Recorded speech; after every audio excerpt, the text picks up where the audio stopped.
اگر دوسری قوموں کے کندھے سے کندھا لگا کر کے بیٹھنا ہے، چلنا ہے اور عزت کے ساتھ جینا ہے، تعلیم عام کرو، دنیاوی ایجوکیشن اتنا عام کرو کہ گریجویٹ سے کم ہمارا کوئی بچہ بچی نہیں رہنا چاہیے، لیکن اسی کے ساتھ مذہبی تعلیم بھی ہمارے بچوں کو اتنی ہونا چاہیے کہ اگر گھر میں بچہ پیدا ہو تو اذان بھی ہم خود ہی دیں، اور کسی کا انتقال ہو جائے تو جنازہ بھی ہم خود ہی پڑھائیں۔ اتنا علم اپنے گھر والوں کو دو۔ آپ تو فاتحہ کے لیے بھی ڈھونڈتے ہو کہ مؤذن کدھر ہے، آپ تو گھر میں اذان دینے کے لیے بھی بچہ پیدا ہوتا، بچہ پیدا ہوا آپ کے گھر میں اور انتظار ہو رہا ہے کہ کوئی آئے گا تو اذان دے گا۔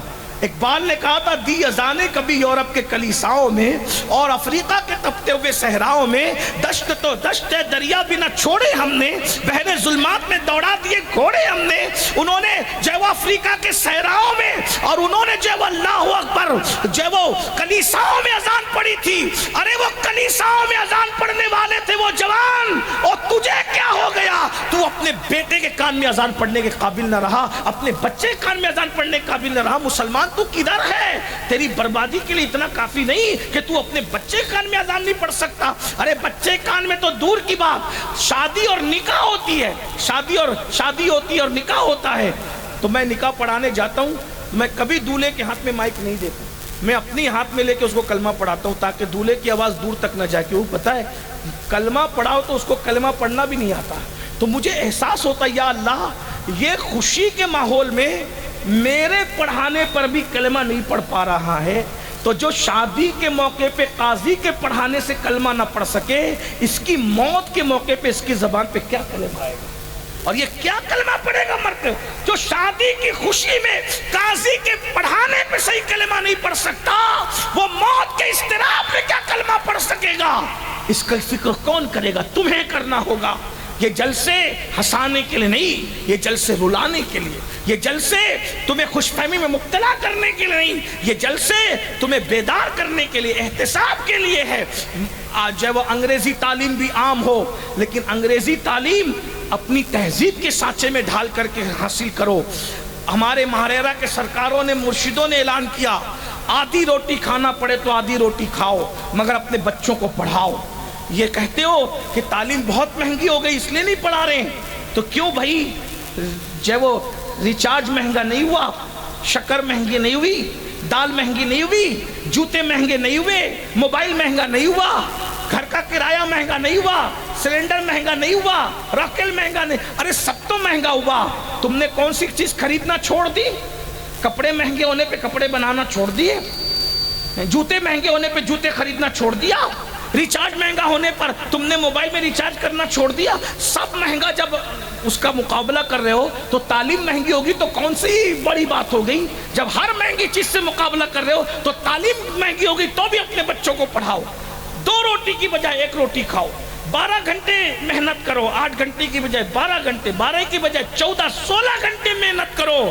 10 سال ایجوکیشن کو دے دو، 10 سال تعلیم کو دے دو، 10 سال علم پہ محنت کر لو، آنے والا وقت بدلے گا۔ لوگ کہہ رہے ہیں ہم اپنے بچوں کے ہاتھ میں تلوار دیں گے، ہم نے کہا تم جانو، ہم اپنے بچوں کے ہاتھ میں قلم دیں گے، اس لیے کہ تلوار اٹھتی ہے تو آبادی ویرانے میں تبدیل ہوتی ہے، اور جب قلم اٹھتا ہے تو ویرانے آباد ہو جاتے ہیں۔ اسلام برباد کرنے نہیں، آباد کرنے آیا ہے، اس لیے آپ سب محنت کرو۔ اور جو لڑکے 10ویں پڑھ کے 12ویں پڑھ کے جو تعلیم چھوڑ چکے ہیں، میں ان سے ہاتھ جوڑ کے کہتا ہوں، میرے بھائیوں، میرے نوجوانوں، میرے بچوں، آپ آن لائن تعلیم حاصل کر سکتے ہو، آپ پارٹ ٹائم نکال کر کے تعلیم حاصل کر سکتے ہو، آپ گھر میں بیٹھے ہوئے کورسز کر سکتے ہو۔ گھر میں بیٹھے مت رہو، اپنا مذہب کہتا ہے، کیا کہتا ہے اپنا مذہب؟ اطلب العلم من المہد الی اللحد، ماں کی گود سے قبر میں جانے تک علم حاصل کرو۔ بیٹھنا نہیں ہے، علم کی کوئی حاصل کرنے کی کوئی عمر نہیں ہوتی، روز پڑھو، روز پڑھو۔ مردے میں اور زندہ میں فرق کیا ہے بتاؤں؟ مردہ اور زندہ میں فرق کیا ہے؟ مردہ لکھتا نہیں ہے، زندہ لکھتا ہے۔ جس کے ہاتھ میں قلم ہے وہ زندہ ہے، جس کے ہاتھ میں قلم نہیں ہے وہ مردہ ہے۔ یہ صرف میں نہیں کہہ رہا ہوں، ہندوستان کا بادشاہ بہادر شاہ ظفر نے ایک غزل لکھی تھی، خوبصورت غزل، اس نے اس فلسفے کو بیان، دیکھو بادشاہ کتنا پڑھا لکھا تھا، اور تمہیں عقل نہیں آ رہی، وہ بادشاہ اتنا پڑھا لکھا تھا کیا فکر پیش کرتا ہے۔ بادشاہ کہتا ہے اللہ اکبر، آندھیاں غم کی چلیں گی، تو سنور جاؤں گا، آندیاں غم کی چلیں گی تو سنور جاؤں گا، اور تیری زلفیں نہیں ہوں کہ میں بکھر جاؤں گا۔ لکھنؤ میں شعر پڑھ رہا ہوں بہادر شاہ ظفر کا، دلی میں لکھا ہوا شعر لکھنؤ میں پڑھا۔ جب ہم شعر پڑھتے ہیں لوگ چپ رہتے ہیں تو ہم ان کو تانا دیتے ہیں راجستھان میں، گجرات میں، کہ یہ شعر لکھنؤ میں پڑھا ہوتا تو لوگ سمجھتے۔ ہائے لکھنؤ سے بھی علم رخصت ہوا ہے، کہاں گیا وہ فرنگی محل کا علم شباب ہے، کہاں گیا اللہ اکبر وہ شاہ مینا رحمت اللہ تعالیٰ علیہ کے علمی روب و دبدبے کی رمق اور دمک، کہاں گیا اللہ اکبر وہ لکھنؤ کے بڑے بڑے مفتیوں کے اللہ اکبر فضل خیر آبادی جیسے کہ فتوے کی رمق اور دمک آج تک جو پوری دنیا میں محسوس کی جا رہی ہے وہ لکھنؤ ہی کا تو حصہ تھا۔ اللہ اکبر ملا نظام الدین کے علم کی رمق کہاں گئی؟ جو قوم جس کے علم اور جس کے تہذیب، جس کا تمدن، جس کے شعر فہمی پوری دنیا میں ضرب المثل ہے، آج وہ قوم شعر سمجھنے سے بھی آری ہو گئی، اتنا علمی فقدان ہو گیا۔ لیکن بہرحال میں پڑھ کے رخصت ہو رہا ہوں، میں بات پوری کر رہا ہوں۔ جو وہ بہادر شاہ ظفر نے کہا تھا، کہتے ہیں آندیاں غم کی چلیں گی تو سنور جاؤں۔